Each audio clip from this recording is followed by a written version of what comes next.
당신을 사랑하십니다. 아멘.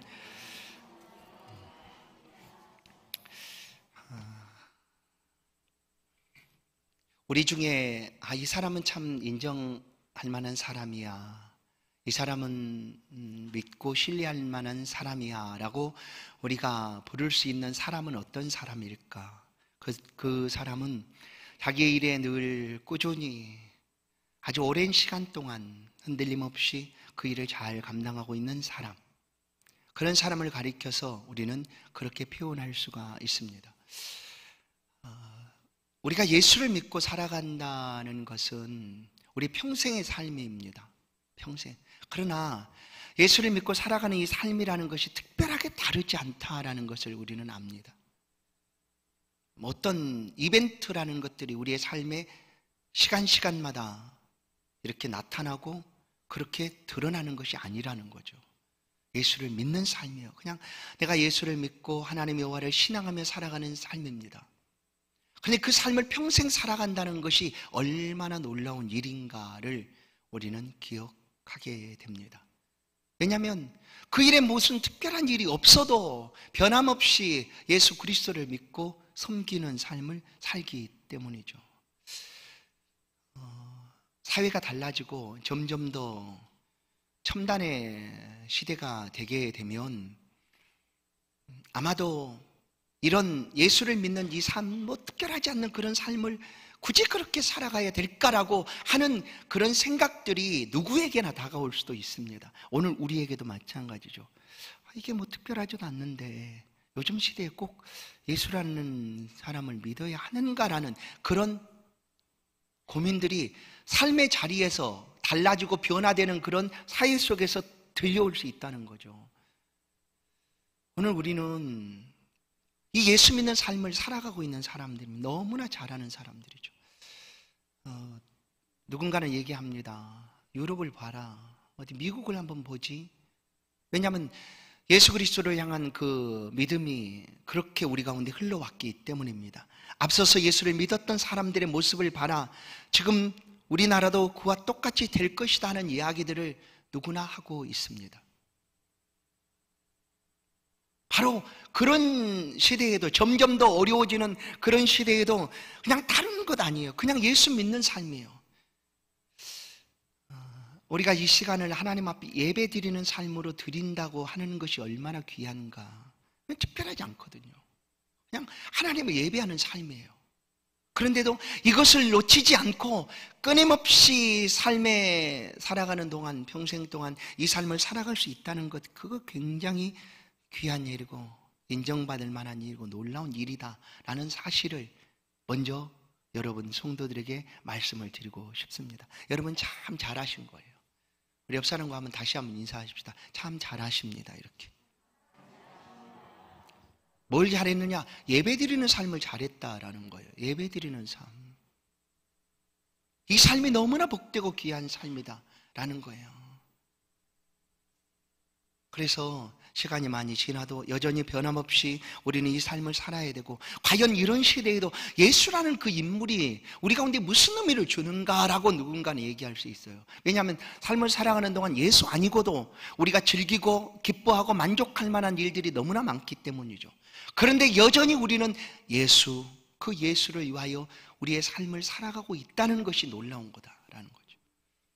오늘 예수님께서 붙잡히시고 있는 그런 본문의 내용을 우리가 볼 수가 있습니다.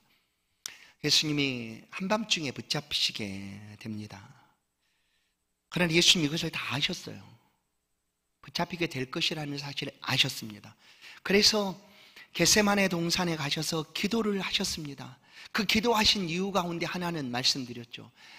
하나님, 나 너무 힘들고 어려우니 이 잔 그냥 내가 안 마시면 안 될까요? 하는 것이 본 뜻이었는가? 그것이 아니었어요.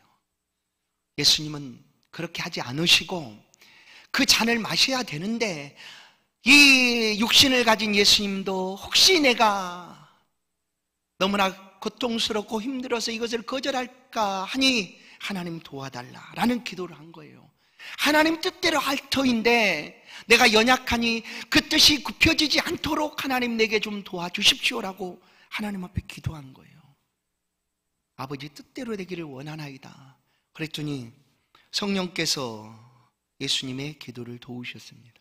그리고 땀이 땅에 떨어지는 빗방울 같은 그런 기도를 들으시고 이제 담대함을 얻게 되었습니다. 그리고 제자들과 함께 46절 일어나 함께 가자. 보라 나를 파는 자가 가까이 왔느니라 하고 그 자리를 떠나려는 순간 겟세마네 동산에 함께 오지 않았던 가룟 유다가 사람들과 함께 오게 됩니다. 만찬 자리에서 예수님이 겟세마네 동산으로 기도하는 자리로 나아가셨습니다. 그러면 예수님이 12제자 중에 한 사람이 없다는 것을 아셨는데 가룟 유다를 찾지 않으셨어요. 안 찾았어요. 가룟 유다 어디 있니? 찾지 않으셨어요. 예수님 아셨거든요. 그 밤에 주님께서 팔리신다라는 사실을 아셨어요. 바로 그 순간 가룟 유다는 예수님과 함께 겟세마네에 오지 않고 어디로 갔는가? 대제사장을 만나러 갑니다. 그리고 대제사장들과 약속을 하고 은 30을 받습니다.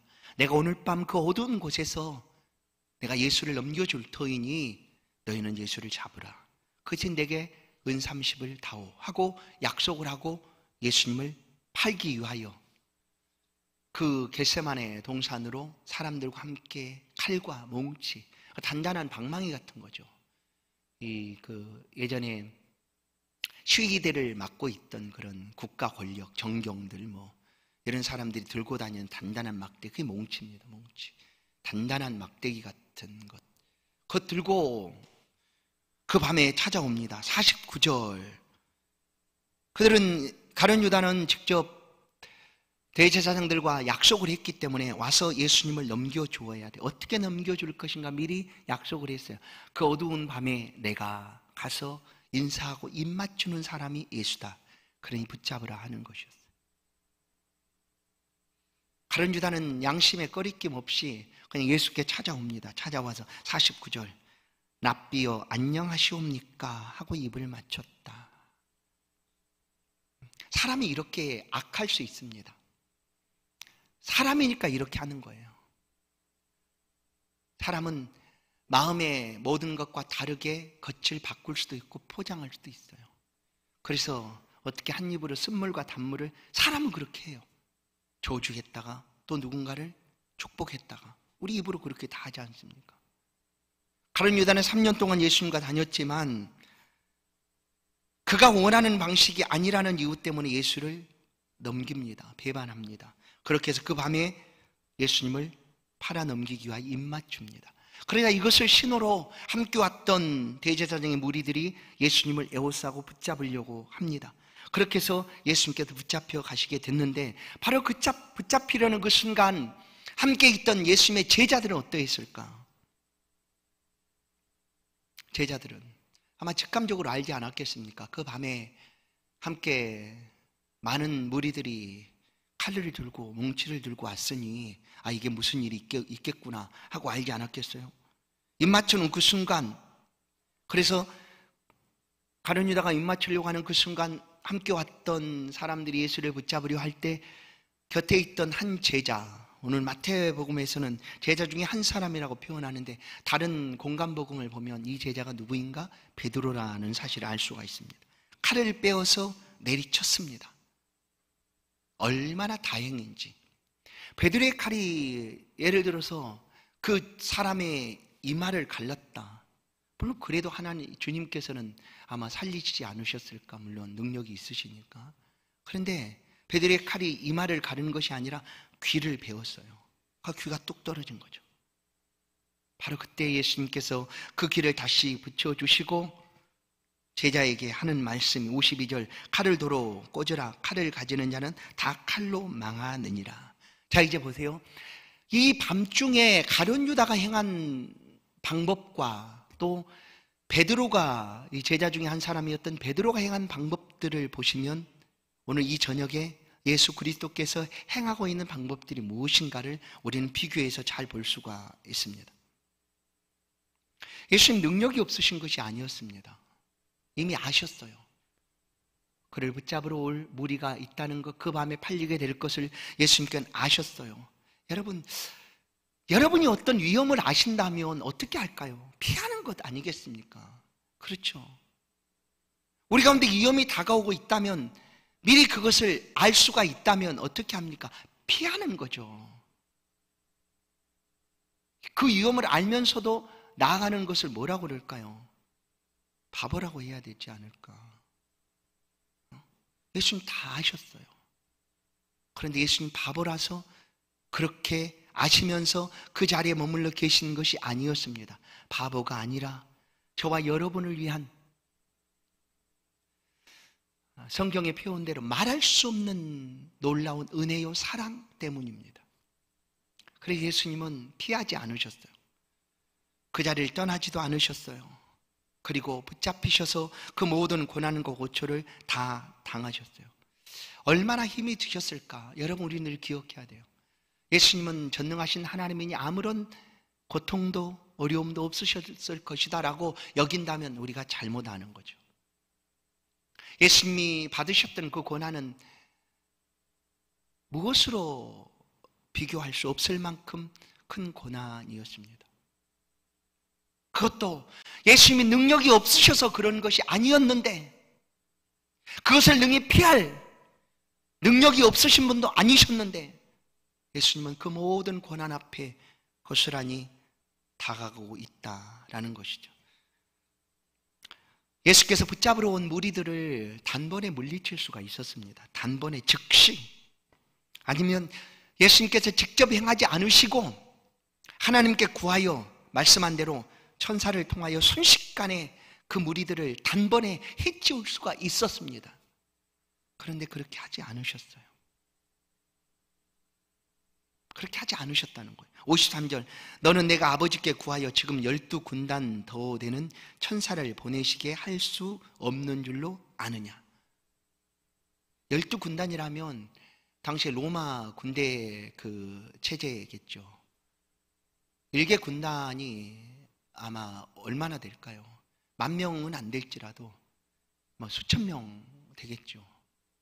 그 많은 천사들을 즉시 동원할 수 있는 능력이 있는 분이 예수 그리스도입니다. 그런데 그렇게 하지 않으셨어요. 능력이 없으셔도 아니고 지금 이 상황들을 모면할 수 없는 분도 아니셨어요. 그런데 모든 것들을 그냥 그 자리에서 담당하셨어요. 말씀드린 대로 주님은 모든 것을 우리를 위하여 그 일들을 고스란히 다 담당하셨어요. 54절 주님이 말씀합니다. 내가 만일 그렇게 하면 이런 일이 있으리라고 한 성경이 어떻게 이루어지겠느냐 하시더라. 성경이 어떻게 이루어지겠느냐. 여러분, 성경이라는 것이 얼마나 중요한가를 보십시오. 예수님은 이 성경대로 오셨다가 성경의 말씀대로 삶을 사셨고, 성경대로 죽으셨다가 성경대로 살아나셨습니다. 이 성경은 뭘까요? 곧 하나님의 말씀이죠. 이 말씀이 곧 하나님이시라는 거예요. 말씀대로 살아간다는 것이 하나님 뜻대로 사는 것입니다. 예수님은 오셔서 이 말씀대로 철저하게 순종하시고 살아가셨습니다. 하나님의 뜻은 뭘까?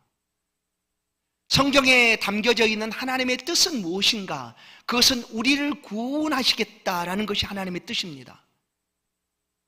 하나님이 직접 손으로 만드신, 그 모양과 형상을 따라 만드신, 그리고 그 코에 생기를 불어넣으신, 보시기에 심히 좋았더라라고 말씀했던 그 만드신 사람이 다시금 회복되어 하나님이 본래 만드셨던 그 천국에 이르기를 원하시는 것이 하나님의 뜻이에요. 그런데 죄 때문에 아무도 하나님의 나라에 들어갈 수가 없습니다. 죄 때문에. 죄의 삭은 사망이요. 그 죄 때문에 아무도 그 하나님의 나라에 들어갈 수가 없게 된 거예요. 그래서 하나님이 찾으셨어요. 어떻게 하면 내 뜻을 이룰 수가 있을까? 그래서 죄 없는 자로 하여금 그 죄값을 담당하게 해야 되는데, 이 땅에 있는 모든 사람들을 살펴봐도 아무도 없는 거예요. 아무도. 로마서 3장 23절, 모든 사람이 죄를 범하였으며 하나님의 영광에 이르지 못한, 모든 사람이 죄를 지었기 때문에 하나님이 찾으시는 사람이 단 한 사람도 없는 거예요. 아무도 이 땅에는 찾을 수가 없게 된 거죠. 그래서 하나님께서 하나님의 방법을 우리 가운데 알려주시는데, 그 방법이 독생자 예수 그리스도께서 오셔서 우리 죄를 대신하시고 죽어주시는 것이 하나님의 방법이었어요. 예수님은 그 방법대로 이 땅에 오신 거죠. 그래서 인간의 방법이 아닌 하나님의 방법을 이루시기 위하여 예수님은 지금 고난 앞에 서 있는 것입니다. 그리고 예수 그리스도 오심을 성경은 우리 가운데 이렇게 가르쳐 줍니다. 마태복음 1장 21절, 아들을 낳으니 이름을 예수라 하라. 이는 그가 자기 백성을 그들의 죄에서 구원할 자이심이라 하니라. 이는 그가 자기 백성을 그들의 죄에서 구원할 자이심이라. 예수 그리스도입니다. 예수. 오심으로부터 이 하나님의 방법을 이루기 위하여 이 땅에 보내심을 받은 사람이죠. 내가 온 것은 양으로 꼴을 얻게 하고 더 풍성케 하기 위함이다 뿐만 아니라 섬김을 받으려 옴이 아니라 도리어 섬기려 하고 많은 밤들을 위하여 목숨으로 대속물이 되기 위함이다 라고 말씀을 친히 하셨습니다. 그래 어찌 모르시겠어요? 이 밤중에 붙잡으러 온 사람들을 물리칠 수도 있고 그 자리를 쉽게 떠날 수도 있지만, 그렇게 하지 않으신 이유가 이 하나님의 방법을 이루기 위함이었다라는 거예요. 예수님 철저히 하나님의 뜻을 따라 살아가셨습니다. 예수님께서 만약에 피하셨다면 어떻게 될까요? 우리의 구원은 없습니다. 우리의 구원은 이룰 수가 없는 것이죠. 예수 그리스도께서 우리를 위하여 대속제물이 되시고 이 모든 고난을 받으신 것은 우리를 향한 너무나 놀라운 은혜입니다. 우리가 구원받고 천국의 소망을 품고 살아가는 것, 특별한 삶이 아닐지라도 우리의 일평생 예수 믿는 삶을 그렇게 삶의 자리에서 살아가는 이유는 그리스도 예수께서 우리 가운데 이런 값비싼 은혜를 베풀어 주셨기 때문입니다. 그 은혜를 기억하고 우리의 삶의 자리에서 예수 믿는 삶을 우리가 살아가게 되는 것입니다. 예수님께 성경의 말씀대로 행하고자 한 것은 하나님의 뜻을, 하나님의 방법을 이루기 위함이었습니다. 자, 이제 말씀드린 대로 하나님의 방법이 아닌 사람의 방법은 뭐였을까? 뭡니까? 가룟 유다도 자기의 방법대로 하고자 했으나 그것이 이루어지지 않자 예수를 팔아 넘깁니다. 사람의 방법은 돈을 가지고 하려고 하는 것들이고, 또한 베드로처럼 칼을 들어서 하려고 하는 것들이 사람의 방법입니다. 하나님은 그런 방법으로 우리를 구원해 내신 것이 아닙니다. 오직 하나님의 방법, 그것은 바로 그리스도 예수께서 고난받으셔야 된다라는 그 방법을 통해서 우리를 구원해 내셨습니다. 예수 그리스도는 철저하게 하나님의 방법대로 삶을 사셨고 그 방법대로의 삶을 몸소 보여주셨습니다. 성경 우리 가운데 말씀하며 사람이 떡으로만 살 것이 아니요 하나님의 입으로 나온 모든 말씀으로니라. 그렇습니다. 우리가 살아가는 방법은 이 땅의 방법, 사람들의 방법이 아니라 하나님께서 가르쳐 주시는 방법대로 살아가는 것이 우리가 사는 것입니다. 이 하나님의 방법에 대해서 세상이 가르쳐 주는 것 아니에요. 세상은 내 멋대로 살아, 내 마음대로 살아, 너는 내 삶의 주인이고 너는 내 삶의 왕이니 내가 하고 싶은 대로 살아. 그게 세상의 방법입니다. 그러나 하나님의 방법은 우리로 하여금 믿음이라는 것을 가지고 하나님께 순종하게 하는 거죠. 믿음으로 하나님을 바라보고 하나님의 말씀 안에서 삶을 살아가게 하는 것이 하나님의 방법입니다. 여러분, 이런 시대가 되면 어떨까요? 앞으로 우리가 살아있는 동안 그런 사회가 우리 가운데 도래할지는 잘 모르겠어요. 우리랑 똑같이 생긴 로봇이죠, 로봇. 언제든 나타날 수 있는 그런 일들 아닙니까? 유인 왕복선을 타고 우주까지 갔다가 돌아오는 시대니 그 일이 어찌 안 이루어지겠어요? 지금 이미 아주 많은 단계까지 와 있다고 하는데 그래서 이제 드러나는 문제가 과연 그렇다면 예전에 컴퓨터는 입력한 대로 이렇게 1 더하기 1은 2다 뭐 이런 식으로 예를 들면 그렇게 프로그램 된 대로 움직이는데 앞으로 나타나는 이 로봇, 휴먼 로봇은 그냥 스스로 생각할 수 있는 그런 단계까지 만들어질 수 있다는 거 아닙니까? 그래서 그런 시대가 되면 과연 우리가 하나님을 섬긴다라는 것이 어떤 의미일까 하는 것이 불분명해지는 거예요. 헷갈려지는 거예요. 왜냐하면 하나님만이 창조주라고 우리는 생각하는데 사람이 그와 똑같이 생겨놓은 로봇을 만들어 놓고 로봇도 그냥 로봇이 아니라 사람하고 거의 똑같은 거죠. 생각도 하고 슬픔도 가지고 뭐 이렇게 생각해 한다고 하면 그때의 그런 순간에 이 창조주 하나님에 대한 사람들의 생각이 어떨까? 사람이 창조주가 되고 있는 그런 시대에 그러나 이 하나님의 말씀은 변함이 없다라고 얘기합니다. 세세 무궁토록 이 말씀은 1.1획도 변하거나 달라지지 않아요. 그래서 우리가 이 말씀, 사회가 어떻게 달라지든지 우리가 다 책임질 수는 없죠. 그리고 그 달라져가는 사회 속에서 우리가 어떻게 대처해야 되는지 우리가 잘 모를 수도 있어요. 그러나 분명한 것은 변함없는 이 하나님의 말씀을 어떠한 사회 속에서도 우리가 꼭 붙들고 하나님의 방법대로 살고자 애를 쓰면 그 삶이 하나님이 축복하시고 또 인정하시는 그런 복된 삶이 아닐까 싶습니다. 그것이 바로 예수 그리스도께서 살아가셨던 삶의 모습입니다. 이제 예수님께서 그 밤에 붙잡히시게 됩니다. 그러자 함께 있던 제자들이 어떻게 됩니까? 뿔뿔이 흩어집니다. 오늘 마지막 56절을 보시면 이에 제자들이 다 예수를 버리고 도망하니라. 자, 보세요. 두 가지가 있어요. 버렸다, 도망쳤다.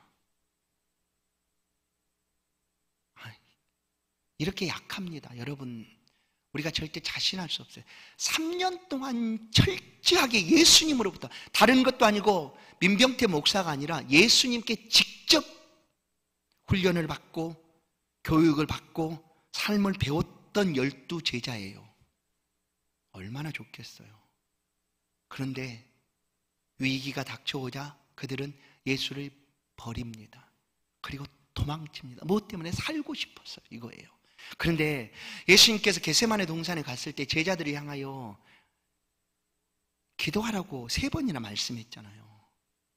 나와 같이 한시도 깨어있을 수 없더냐. 예수님이 그런 말씀을 제자들에게 합니다.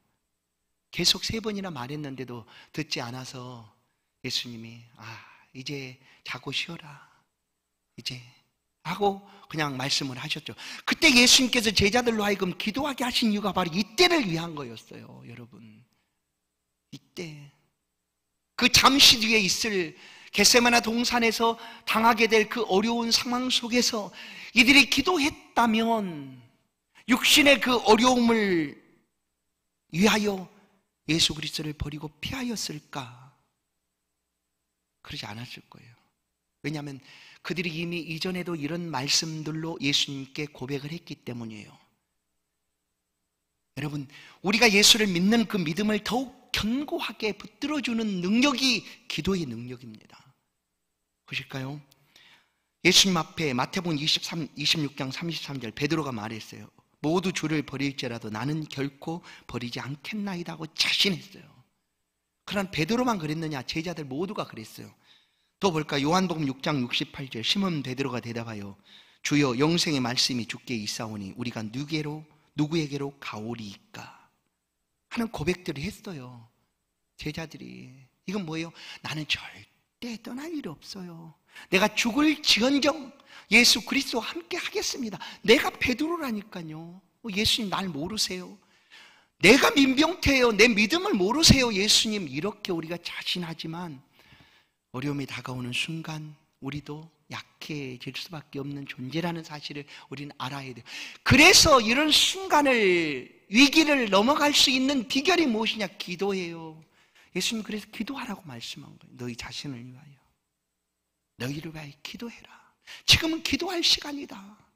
어떻게 한시도 깨울 수가 없더냐. 기도해라. 그러나 그들은 기도하지 못했어요.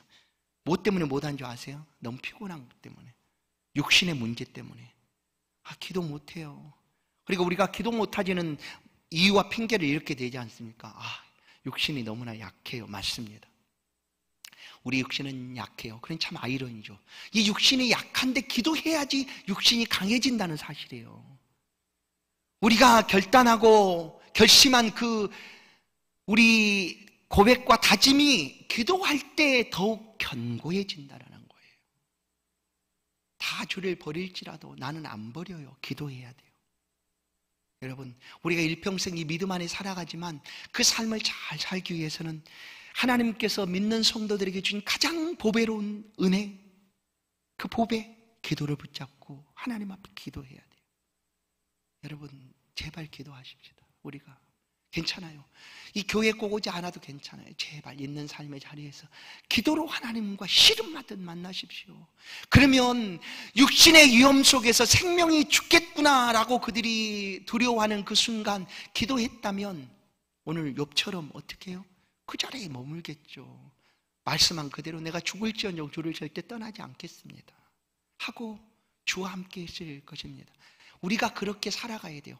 앞으로 어떤 사회가, 어떤 세상이 우리가 어떻게 펼쳐질지 몰라요. 또한 우리 주변에서 예수 믿는 우리들을 향하여 그 믿음이 무엇인가, 아무것도 쓸모가 없는 것이다라고 사회가 그렇게 인정하는 것처럼 우리 가운데 들려질지도 몰라요. 그럴지라도 우리는 기도하여 우리가 믿는 이 믿음이 분명하고 하나님 말씀대로 살아가는 삶이 가장 복된 삶이다라는 사실을 우리가 늘 잊지 말아야 돼요. 순간순간 다가오는 어려움 속에서도 우리는 기도를 통하여 우리가 하나님 앞에 나아갈 수가 있습니다. 오늘 예수님은 인간의 방법, 사람의 방법이 아닌 하나님의 방법을 붙잡고 하나님 앞에 나아갔어요.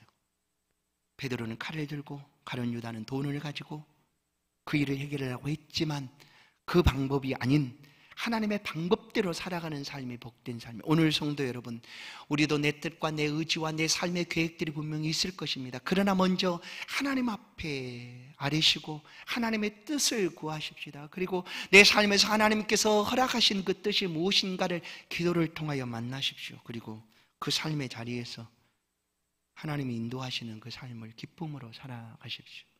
오늘 붙잡히신 예수 그리스도는 저와 여러분을 위하여 붙잡히셨고 우리가 믿음으로 살아가는 그 삶의 자리에서 하나님의 방법대로 우리도 살아갈 수 있도록 먼저 몸소 보여주신 줄로 믿습니다. 이 하나님의 방법 곧 믿음입니다. 믿음으로 삶을 살아가셔서 여러분의 삶이 주 안에서 기쁨이 되시고 또한 형통함이 하늘로부터 임하는 그런 복된 한 주간 되기를 주의 이름으로 소원합니다. 하나님 감사합니다. 우리에게 무슨 특별할 것이 없습니다. 그러나 하나님, 우리에게 주신 믿음과 우리 가운데 주신 이 신앙을 붙들고 하나님 앞에 또다시 섭니다.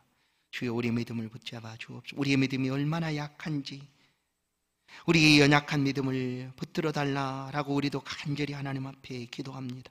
내 생각, 내 힘, 내 의지대로 놔두지 마시고 하나님 강한 팔로 우리를 붙들어 주사 하나님의 방법 곧 믿음을 따라 살아갈 수 있도록 인도하여 주옵소서.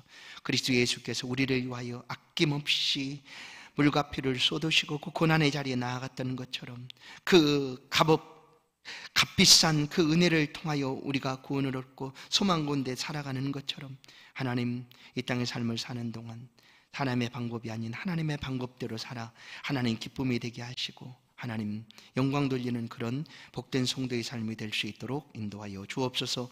예수 그리스도의 이름으로 기도하옵나이다. 아멘. 찬송 함께 부릅니다. 86장입니다.